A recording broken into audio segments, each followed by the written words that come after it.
Thank you very much for inviting me to this meeting. It's a very nice meeting.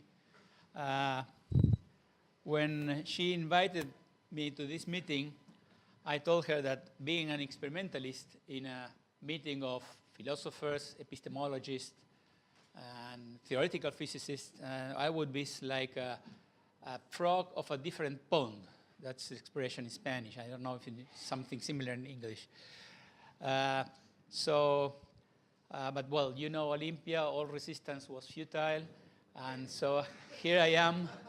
And I hope my croak will not be too much out of tune with the rest of the meeting. So what I'm going to speak here is, well, being an experimentalist, it's very difficult to abandon local realism, at least for me. So after the recent experiments that, don't be afraid, I will be very briefly review, it seems that, well, Bell inequalities are in fact violated in nature. So what is left for a local realistic like me? Well, looking for something that has been overlooked. And in fact, I found at least one weak point in the way Bell inequalities are applied. Not in the derivation of the inequalities, but in the way they are used. And that's the main topic of this talk. And what is perhaps more interesting is that there is possible to imagine an experiment at hand to see if this is really the case. And the hypothesis in question, so to say, hidden hypothesis is precisely ergodicity. So let's go to the details. Let's review some very well-known facts by all of you. Bell inequalities demonstrate that quantum mechanics is incompatible with local realism. A series of recent experiments demonstrated almost beyond any doubt that Bell inequalities are in fact violated. But let's say I don't want to abandon local realism. There are good reasons for that. You probably know them better than I. Besides this, in addition that I don't like abandoning local realism, quantum mechanics has some problems that have not been solved yet. We can measure, well, the incompatibility with local realism, I have just mentioned, the measurement problem that was also mentioned here several times, the failure of the principle of correspondence in chaotic systems, and the impossibility of any nonlinear extension or correction of the theory. The principle of superposition must hold exactly. If not, all quantum field theory collapses. And this is, some colleagues think this is a very good thing and speak that quantum mechanics is in consequence part of the ultimate theory of nature. And I think the same fact I interpreted in the opposite sense, that a theory that does not allow any correction is a bad theory. So we are living in a manifold of no size, and then we move even a little outside exact linearity and unitarity and so on, we enter in contradiction, and so that there is something missing in the theory.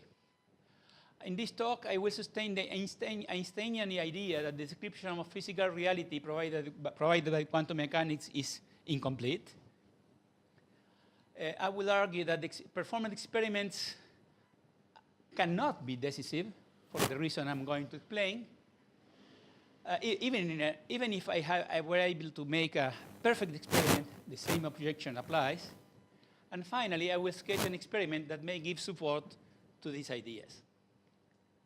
Well, famous paper, can quantum mechanics, can the description of physical reality can be considered complete? And it was a rhetorical question, because the answer is always, and well known, no. No theory gives a complete description of physical reality.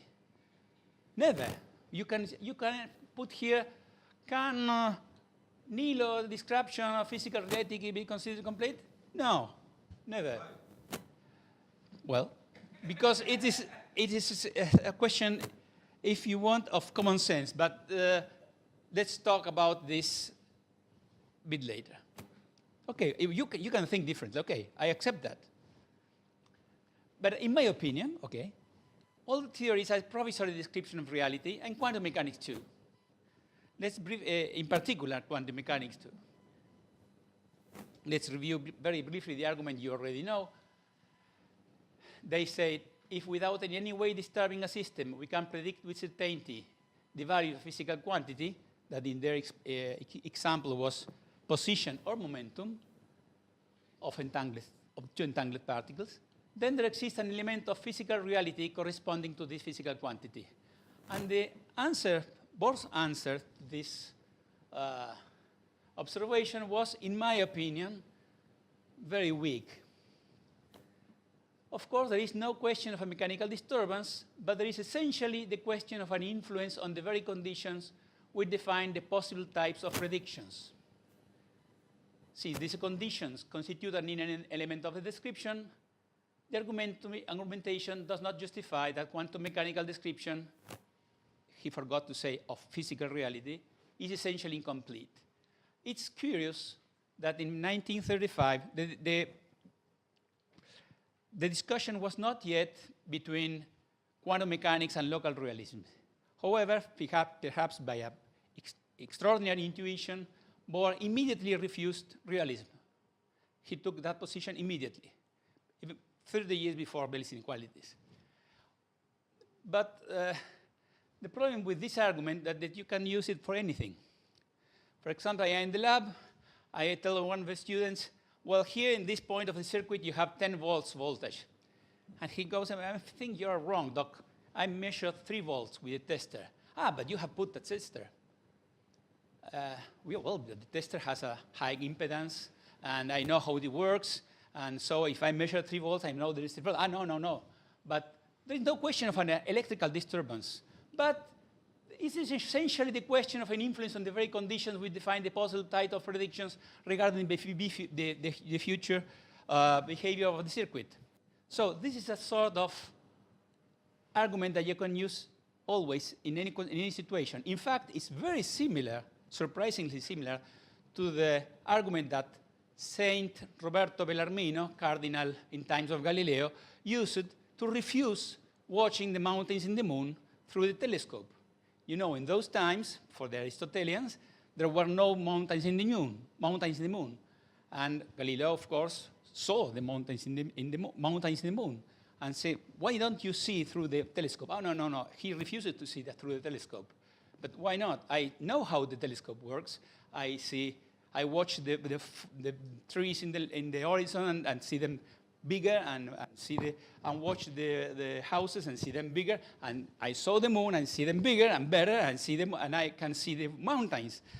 No, because there is no question of optical disturbance, but there is essentially the question of an influence on the very conditions. And it is true, it is the argument that you can use for anything. When an argument that you can use for anything means nothing. So, in my opinion, the incredible thing is that the referee of public opinion gave the reason to Bohr. But I think that the goal that Einstein made in that occasion was incorrectly disallowed. But what historically happened? But not everybody, of course, agreed with the referee. Defenders of the quantum theory, this is citing Edwin James, of the quantum theory, say that this notion, real physical situation, is naive, a throwback to outmoded ways of thinking, and recognition of this constitutes a deep new wisdom about the nature of human knowledge. I say that it constitutes a violent irrationality, that somewhere in this theory, the distinction between reality and our knowledge of reality has become lost, and the result has more the character of a medieval necromancy than science.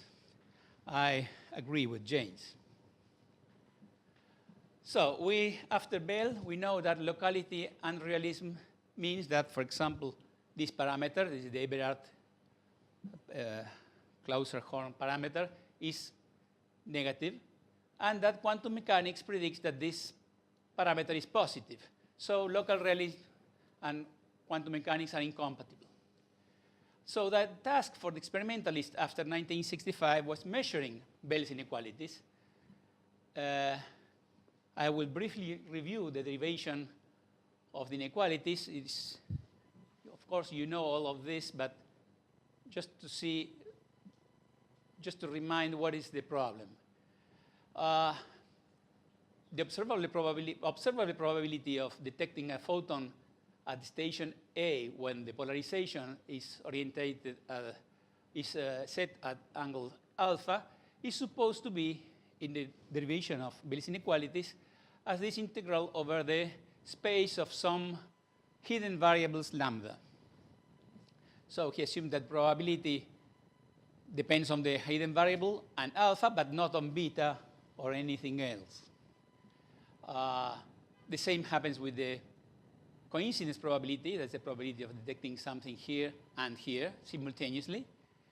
And because of locality, this probability is the product of the individual single probabilities, and rho of lambda is well behaved. It is not a function of the setting.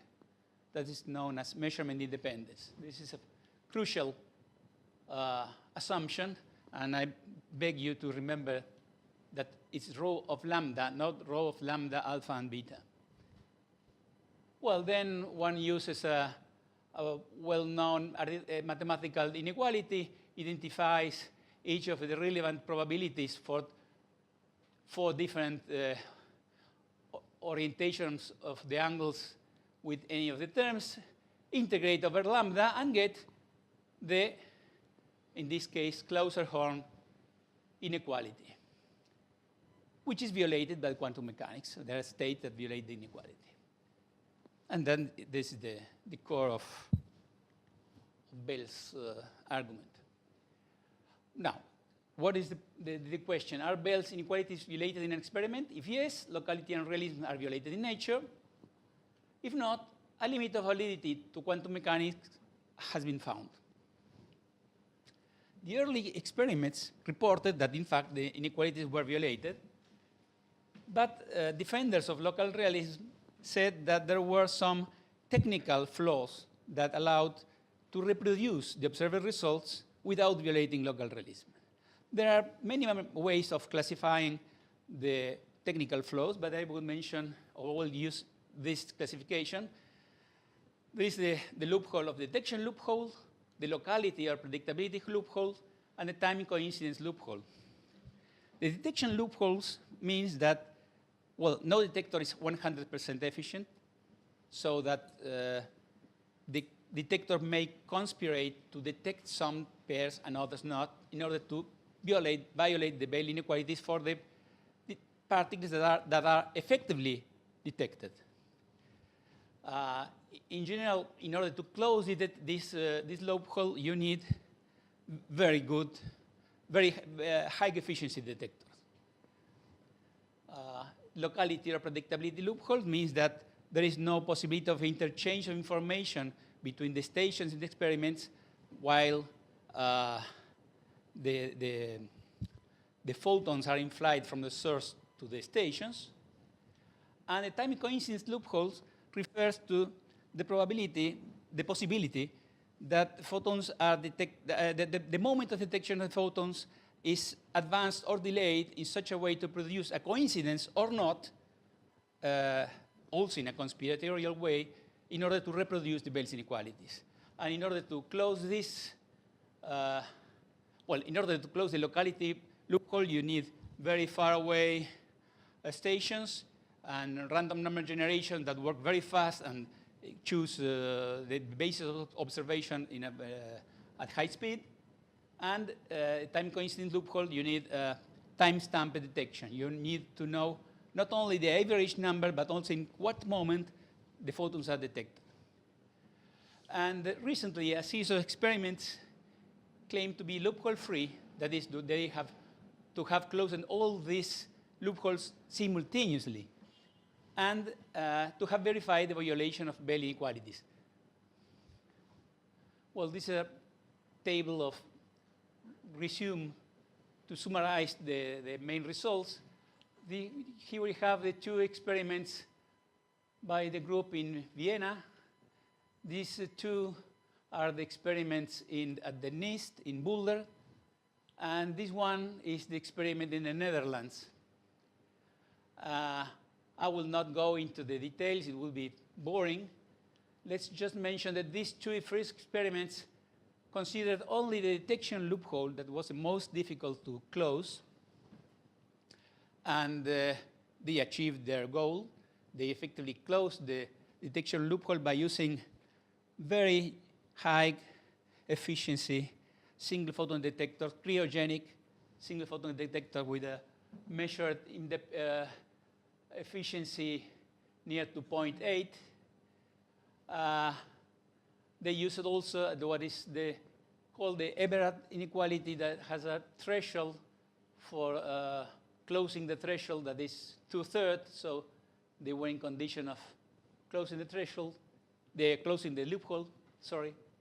And then the other three experiments claim to be loophole-free. But here the situation is more ambiguous. The detection loophole was not closed, though in none of these experiments, because the problem with the Everett inequality is that it's very touchy. Any change in the parameters makes you to go above or below 0. That is the limit. And besides, you see, this is the value predicted by quantum mechanics for the J parameter. And you see that the measured value is orders of magnitude smaller. So that is to say, well, if I have something just above the level of the floor, I have violated local realism. But the prediction of quantum mechanics is 2 meters high, and I'm only 2 millimeters above the floor. So that's a problem with the Everett inequality, because if you touch just a little the efficiency of the detectors, this number increases very fast.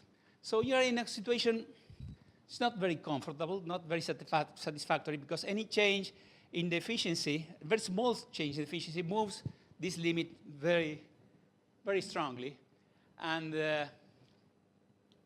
what happens here is, in order to fit the measured value of J, you need a value of efficiency that is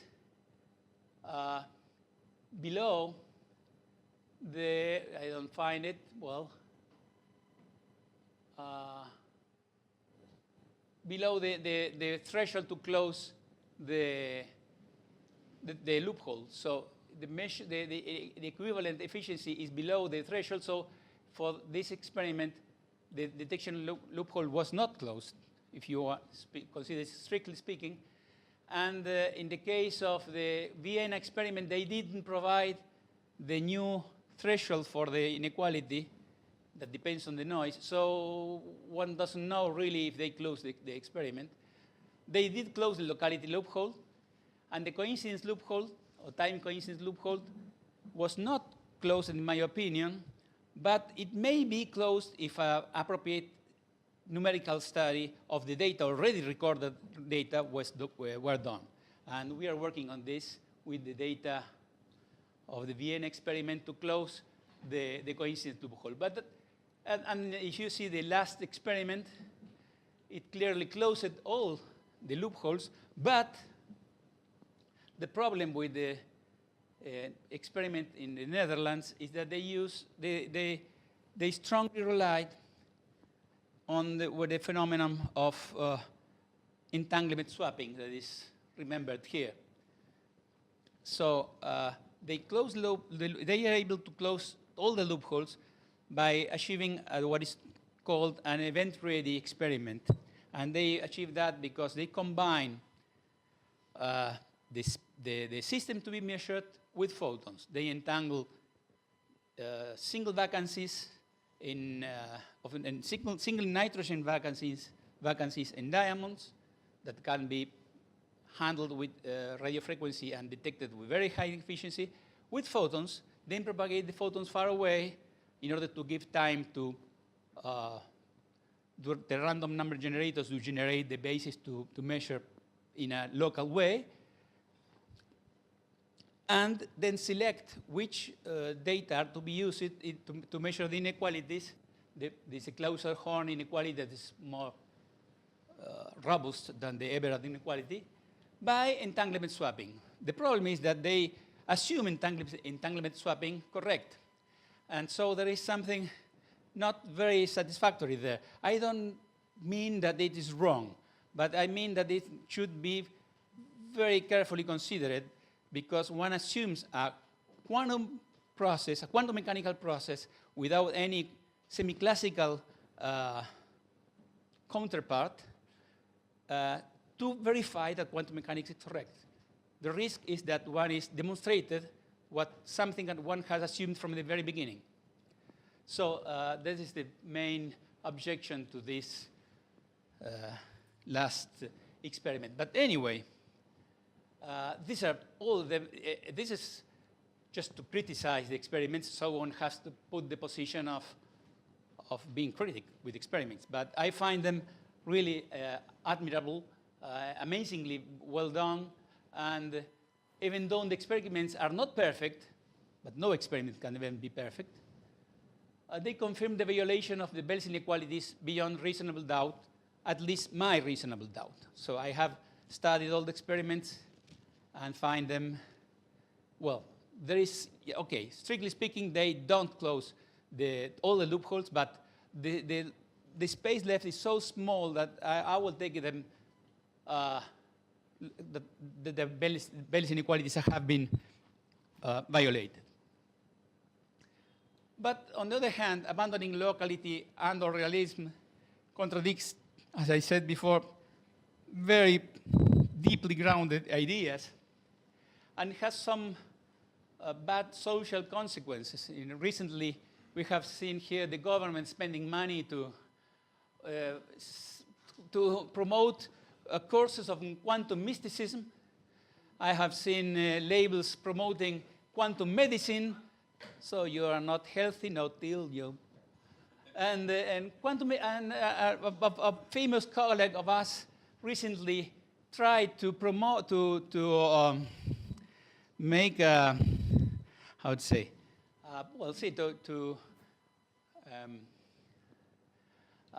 to promote the ideas, the mysteries of quantum mechanics by saying, this is an unfortunate sentence, quantum mechanics explains us how a cat can be dead and alive at the same time. It's not very clarifying sentence. Well,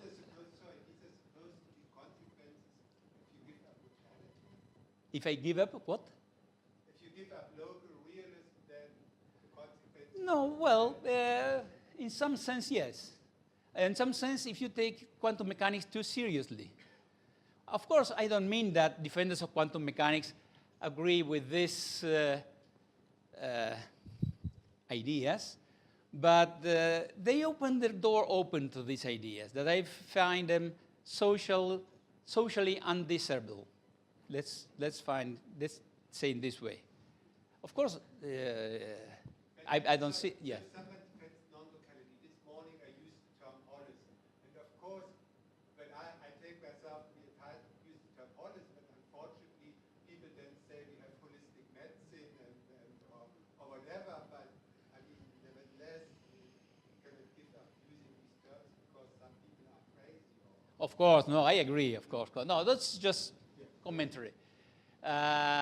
Well, great effort has been devoted to close loopholes, but perhaps some details, not the loopholes, have been overlooked. So we'll speak the other.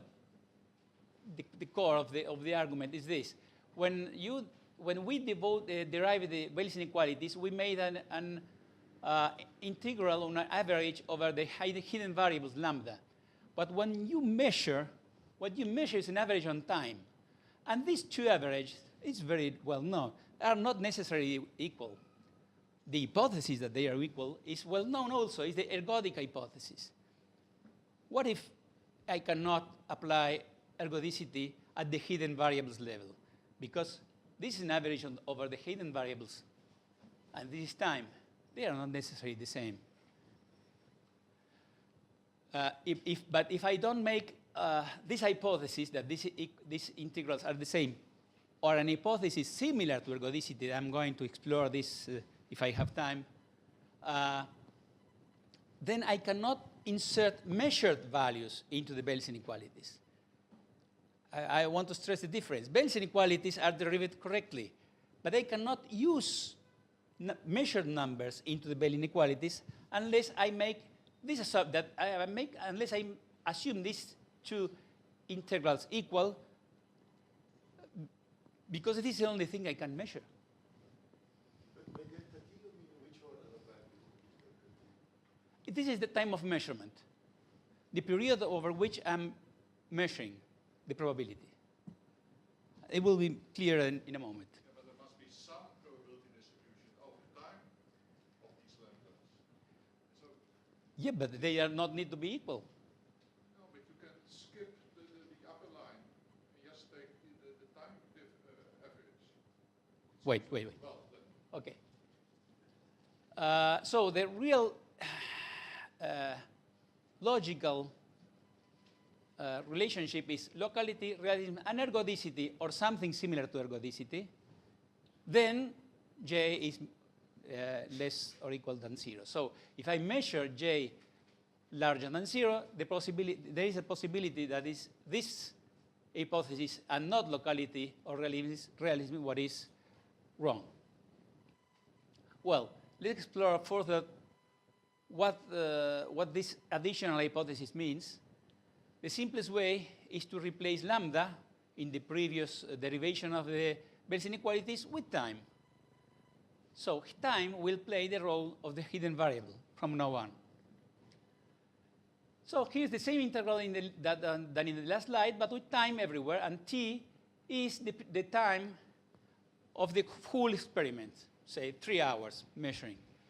But now, what one really measures is something different. For example, I measure with orientation alpha between half of the time and alpha prime in station A during the other half of the time, and in station B, a different distribution in order to have the same time for the 4 different orientations. This is the result, and what one sees is that the integrals here are not the same as the integrals here. They are simply different. The intervals of integration are different. I cannot derive the Bell's inequalities from these equations. I can derive the Bell's inequalities from these integrals, but not from these ones. And besides, a serious problem appears now. There is always a relationship between time and angle setting. It's better in the previous. You see, time, which is this hidden variable, is linked with the value of the alpha and beta, and I cannot escape of that. Because if not, if I didn't know that relationship, if I ignore that relationship, I don't know in which box put each detections, I can calculate nothing. And this is very serious because I have supposed to derive the inequalities that rho is the hidden variable has no relationship with the orientations of the polarizers. But I cannot escape of that. This is, it's not a technical problem. It's a logical problem. I must know what was the orientation when I detect a coincidence, because if I don't know where in what box, in what term in the inequality I should sum up. I must sum it up. And say, well, at this point, one say, oh my God, I've been working, I'm an experimenter. I spent years measuring Bell's inequalities. Our group was the first to close the time coincidence loopholes. So everything was wrong. No, this is the nightmare of any of us when presented the PhD thesis, for example. Said, no, and when I'm speaking, someone woke up and said, everything is wrong. Well, now, fortunately, there is some hope to escape from this and say, we can artificially extend these integrals to the complete time of integration. In that case, I recover the inequalities. But what happens when I do that? well, let's consider for this term only, the coincidence when the setting is alpha and beta. There is a factual average that I do measure, that is correspond to this time interval here. But there are other three integrals that include counterfactual probabilities. I don't know what is the probability here between here during this time, because in this time, during this time, from here to here, the orientation was not alpha, as is written here, but alpha prime. So this is a counterfactual probability, and there are three counterfactual for each factual, because there are simply four orientations. If I had more orientation, I would have more counterfactuals. But in this case, I have three counterfactuals for each factual. If you want two single counterfactuals and one double counterfactual. And now the problem comes, what is the value of these counterfactuals? I'm allowed to speak of counterfactual results because in the derivation of the Bell inequalities, I take a local realistic position, and where counterfactuality is allowed. Precisely the idea of Bell inequalities is assume this traditional point of view and see where it goes, and then make experiments and find that it is in contradiction with quantum mechanics. So I am not adding nothing new by saying that this 0/0 indeterminacy takes actually some well-defined value. I don't need any new hypothesis for that. This 0/0 indeterminacy has some definite value, say 0.5.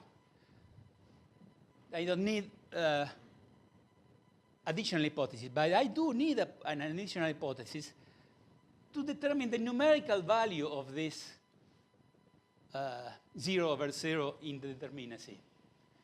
In order to assign numbers to counterfactual situations, I must define a possible world. There is nothing mysterious on a possible world. Maybe it sounds exotic, but it's just lack of information. I don't know what happens there when I'm not looking at it. But once I define consistently that, a possible world, then everything can be computed, and I know the results of the Bell's inequalities. But the definition of a possible world implies an hypothesis that was not taken into account until now. One of the possible worlds is to assume ergodicity, for example. But it's an additional hypothesis, not local realism only.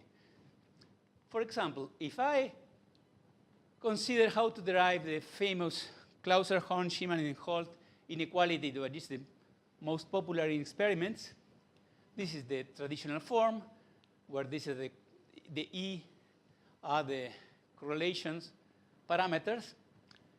But if I do the same without, in the way I have attempted in the previous slide, I find the counterfactual terms. Each counterfactual terms is triple, because as in the previous slide, you remember, there are three counterfactuals for each factual.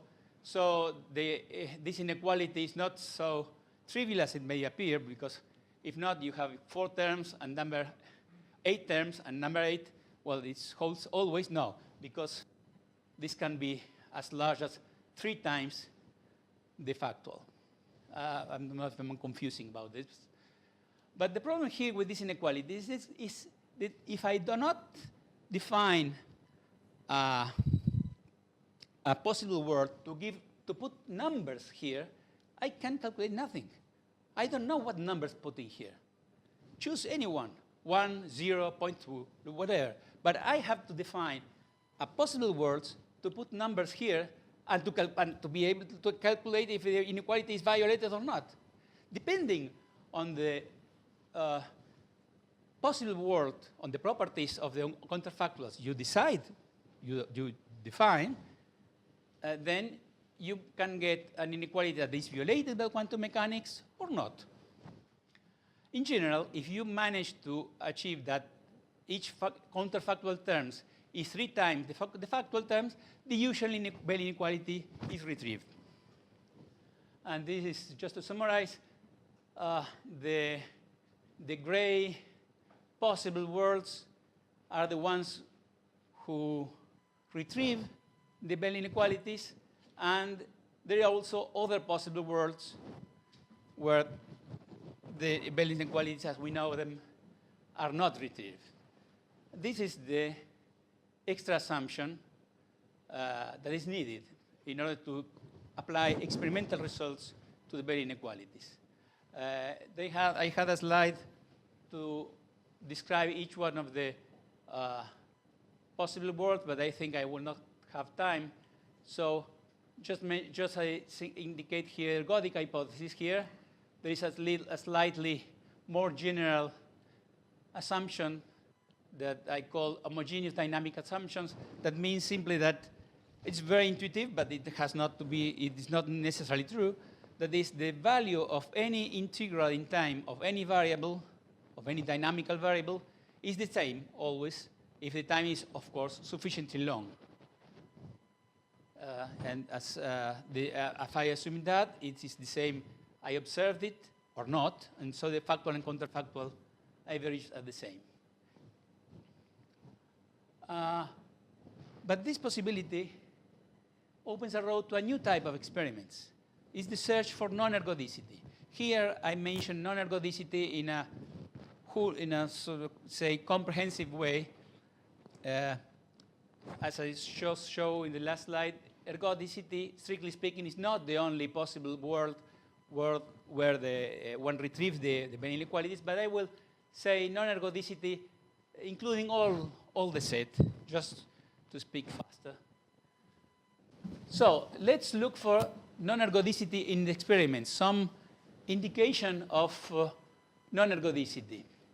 The first difference with all the experiments, or almost all the experiments performed until now, that one is not interested that only in the average values, but also in the time evolution of the system. So I have to record the time evolution, for example, of entanglement, or the time evolution of the efficiency when I'm detecting the photons. I'm not interested only in the average, as in the Bell inequalities, but on the evolution, because otherwise I cannot see if there is a complex non-ergodic behavior. But finding evidence of non-ergodicity in the experiment is not simple.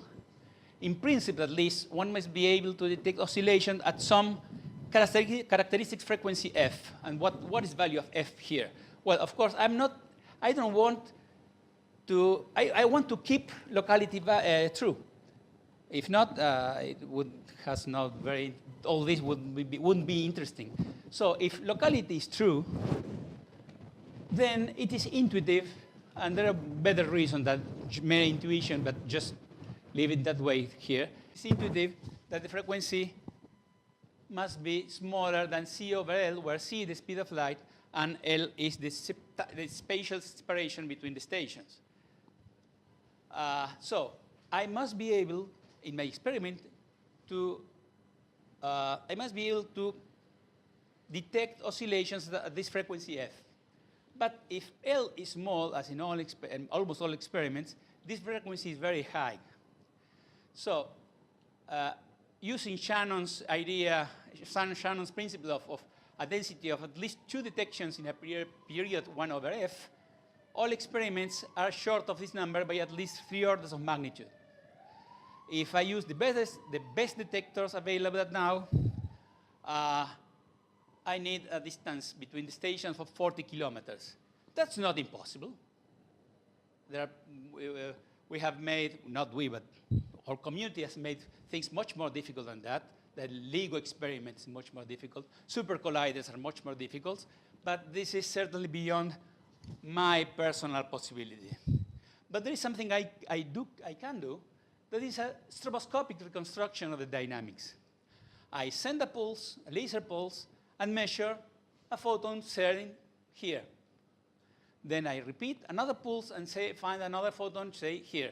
Actually, it's not one photon per each pulse, because for technical reason, the probability of detecting a photon in each pulse must be kept very low.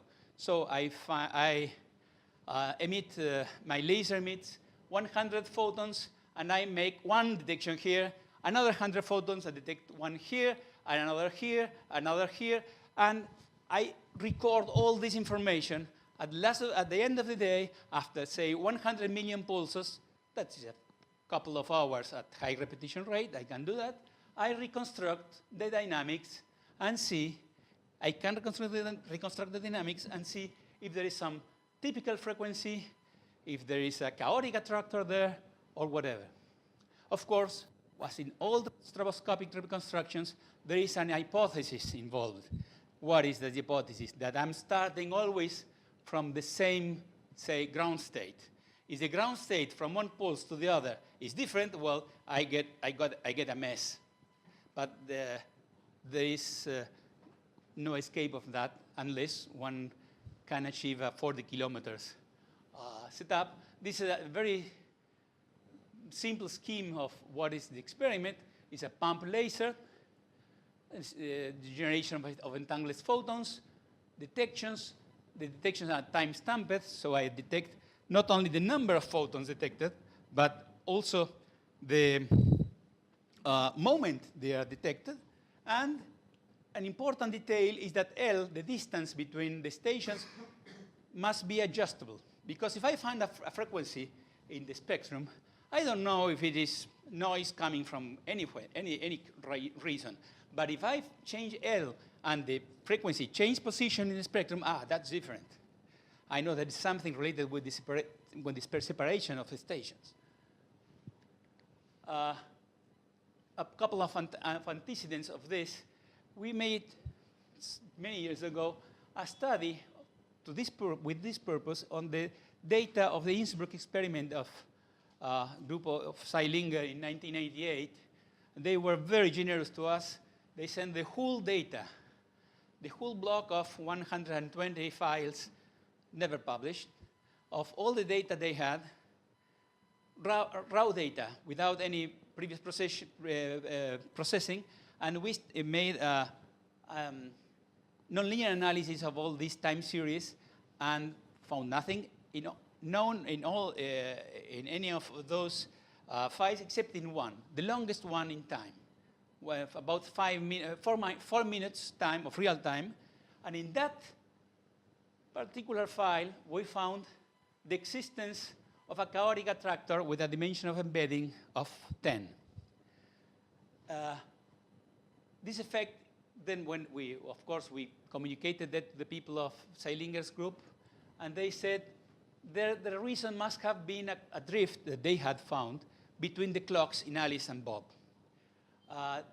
This was a demonstration of the power of this approach, because we didn't know that this drift was there, and we found it. And then Gregor Weiss told us, well, yes, it must have been the drift in the clocks, and there was a problem we found then. But unfortunately, by the time we found this result, the experiment had been dismantled, and nobody knows by sure what happened there.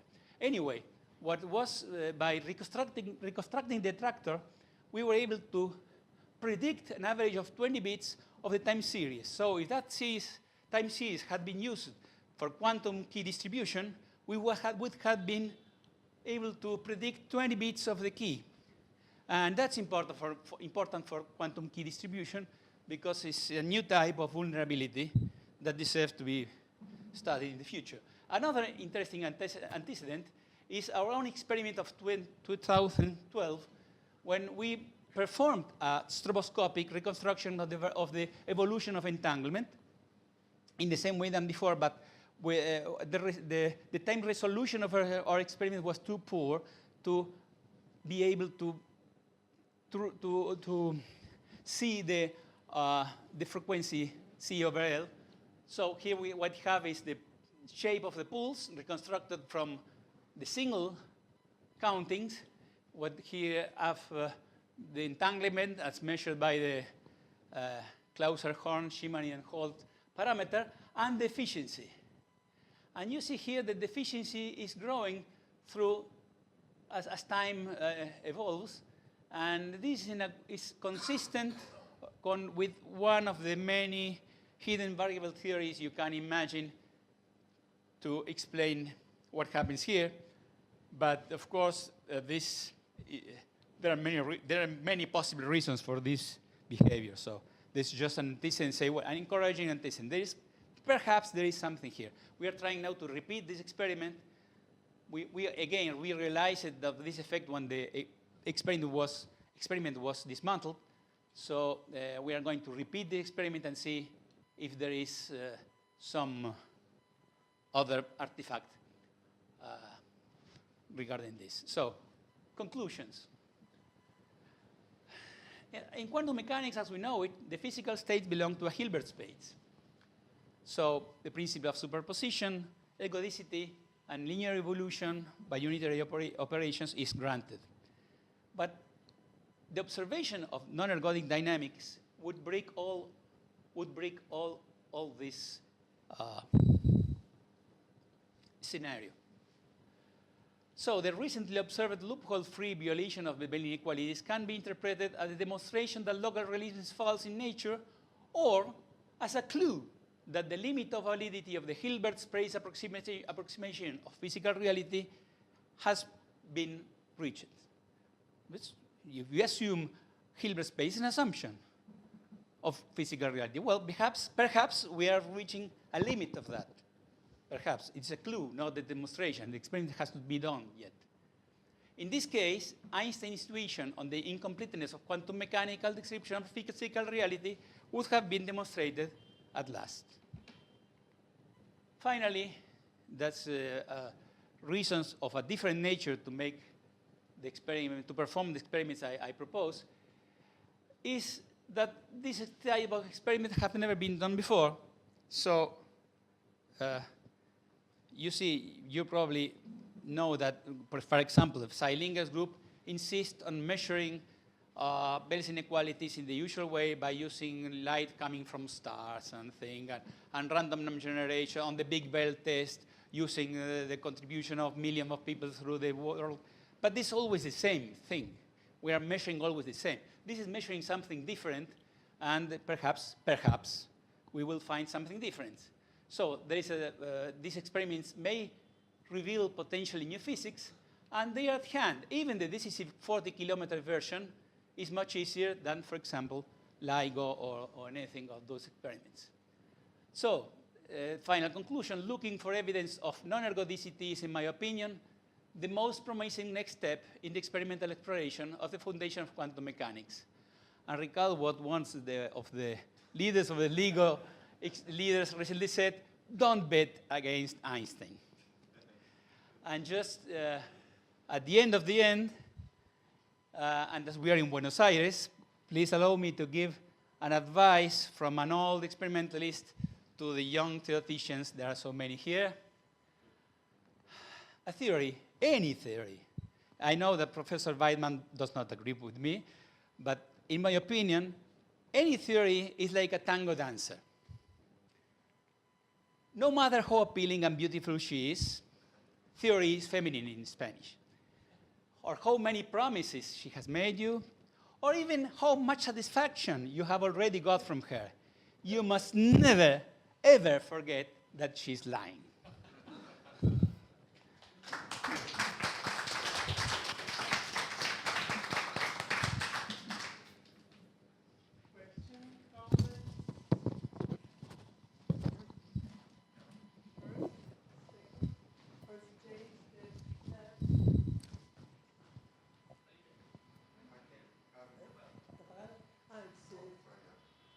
First, a comment, which is that I think that the sense of complete in the EPR paper isn't the sense of complete in which we would say the theory is like a theory of everything or anything. I mean, it's quite a specific idea of complete that they're talking about. And I would also say that everyone, I think, agrees that Bohr's reply to EPR is no good. So we have common cause there. The question is about the counterfactual. I didn't really understand the way that was supposed to go. I thought that if we were doing things, if we were looking at the derivation of the inequality, we start by considering those four quantities.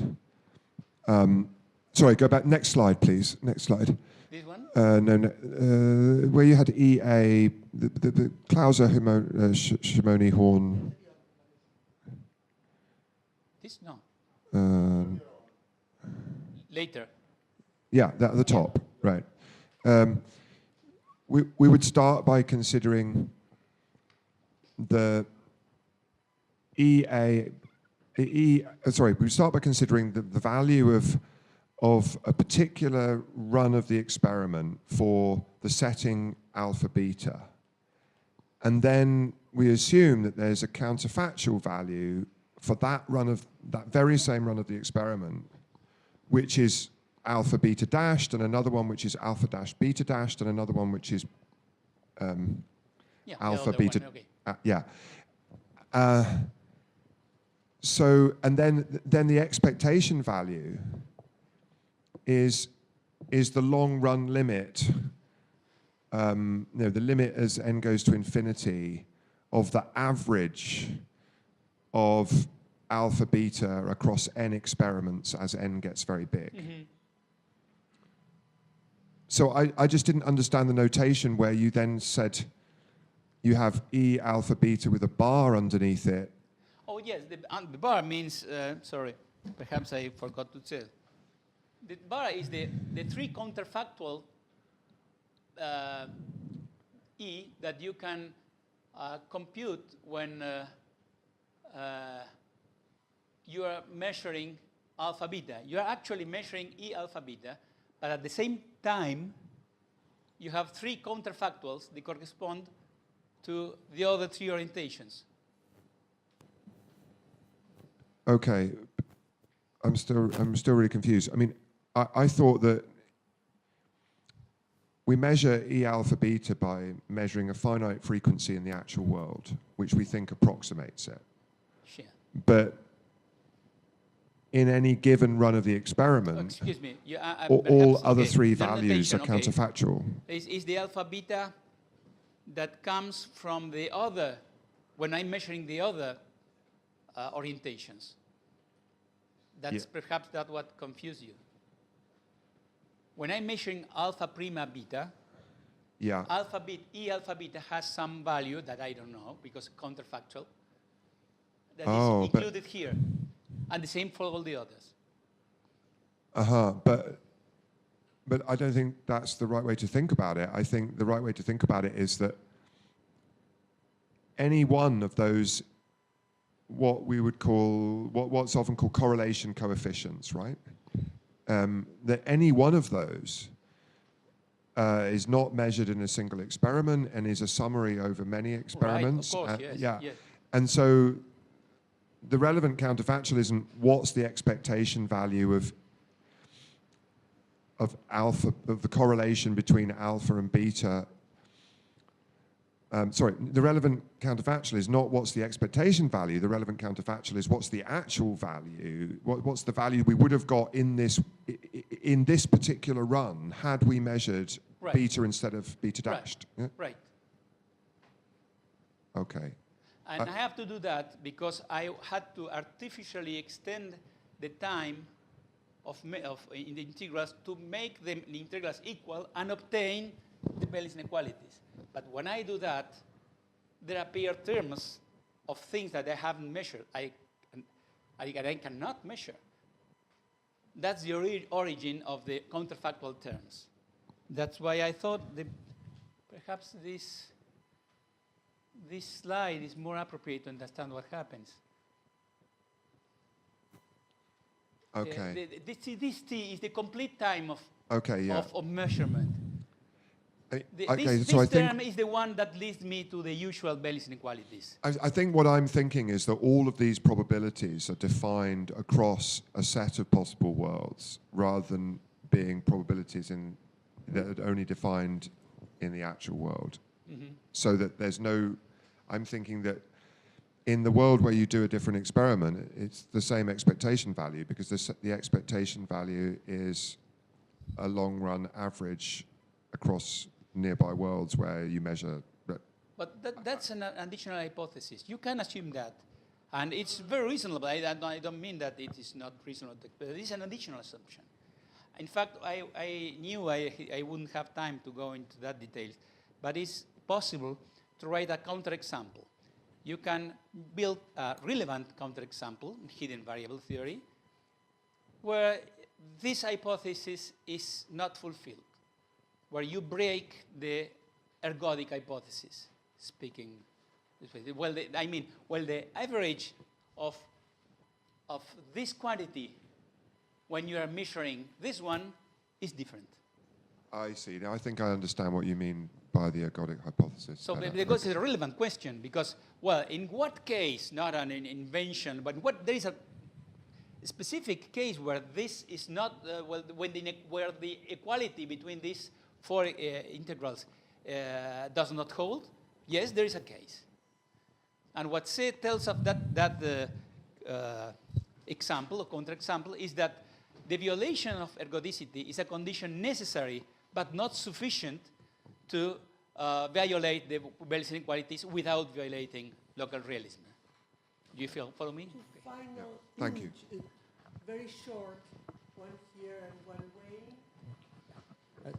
I have to admit that I couldn't exactly follow, and just ergodicity of hidden variables, ergodicity of physics, because the Bell inequality says that whatever hidden variables is, that quantum mechanics break it. Now you want to constrain your hidden variables, so it's do it even better. Well, putting ergodicity on hidden variables, I don't understand how it might help. So it's then it will be less helpful for any hidden variable. We showed that quantum mechanics is different. So for some non-ergodic hidden variables, of course it will be different. Or it's something else. And here just alpha prime, its position of... Position of the orientation of the polarizers. During the measurement, it's constant. I fix it. This is how measurement is done. Well, no, hidden variables you need two orientations on each side to complete the measurement of the Bell's inequality. So I fix one, I fix another one. It doesn't change with time. No, but you have to move with them to calculate the other probabilities. I think we are not finding. Let's. Run of experiment, I think. In each run. In each run, it gets during these. Alpha or alpha beta on the left, and beta or beta. Alpha or alpha one. I need two values here, alpha and alpha prime, and two values here, beta and beta prime. Right. Okay. So. Every run, I fix one, I run the experiment, Right. I fix another one, I run the experiment. I don't change it. No, but the complete experiment needs the four numbers. Yeah, otherwise, you cannot calculate anything. You need the four numbers to calculate the Bell's inequalities. I don't get it immediately. Like You said, I have to make many experiments and then I get this. During any given run. well, I think there is a misunderstanding between us in what we call experiment. I call experiment the whole, say, a whole day I'm measuring one set alpha beta, alpha prima beta, alpha beta prima, alpha prima beta prima, over, and I can use it. I can do it. Independent runs. In it, These are independent runs. each, I can make, I can choose how to measure in the time I have. Let's suppose I have 8 hours time. After that, I have to leave the lab. This is 8 hours. And I measure 4 hours alpha and 4 hours alpha prime, and 2 hours beta prime, 4 hours beta, and 2 hours beta prime. And I recall photons, and then I can compute how many coincidences I have during this time, here, and then calculate the Bell's inequalities. But I can do it different way. For example, in aspects experiments, 1982, they had a quasi-periodical variation of the orientation of the polarizers to avoid the locality, to close the locality loophole. But this was very predictable, so that in 1988, Gregor Weiss and Seilinger and all the other guys made this experiment by complete random changing.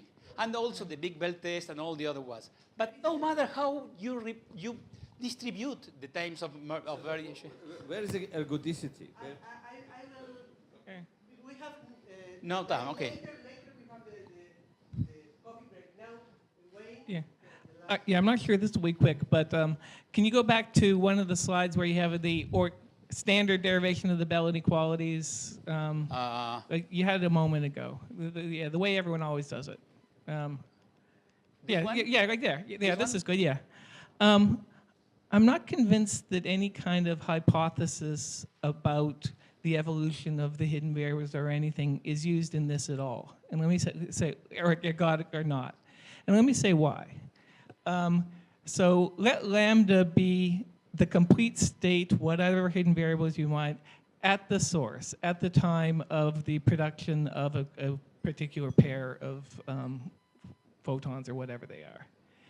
And then let these, and the only hypothesis I have is, for any value at the source of lambda, there is a certain probability of this result and this, for any value of the source and any orientations of the detectors, there's a certain probability of the possible results. And so you can always let those lambdas be the value of lambda at the source. Now, it is not presumed that nothing happens in between. All I'm presuming is that given a certain initial value, plus whatever it is our theory says happens in between, there will be a probability given that initial value for any possible result.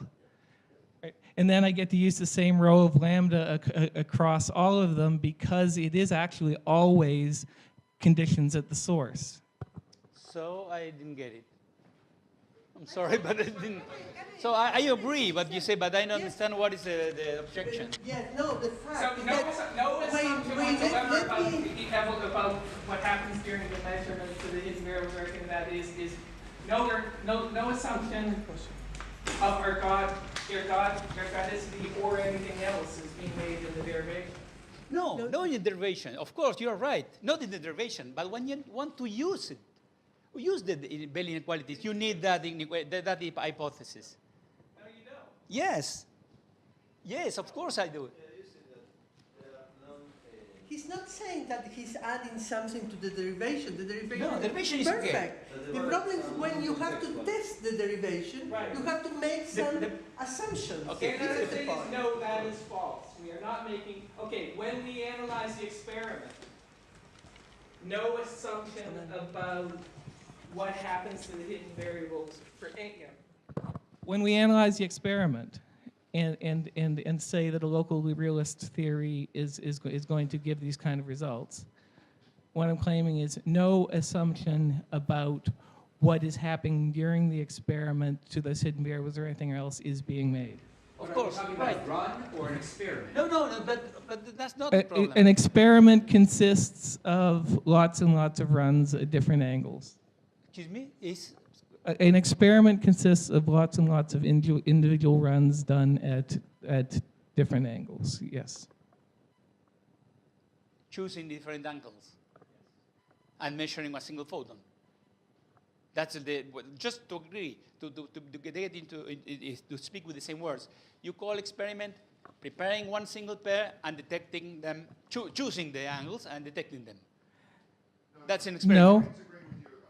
An experiment can, it really doesn't matter how you use the word He experiment. agrees with you about the experiment. It's all the experiment, but so I don't know why. I mean, we do assume that the value of the hidden variable doesn't depend on the detector settings. Right. Right.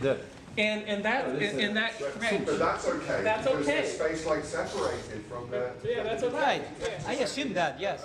The experiment here is assumed perfect, ideal. But even in the ideal experiment, there is a correlation between when you measure, the time when you measure, and the orientation of the analyzers. Because you always measure in time. There is no way to measure, other way to measure than in time. And if you consider time as a hidden variable, that correlation always exists. And you cannot escape from that. Okay, I will say it's very. And in order to escape from that, that's how the contact factuals appear. Thank you. We can follow the discussion later. Now we have another talk. Oh, I'm sorry. And then, thank you.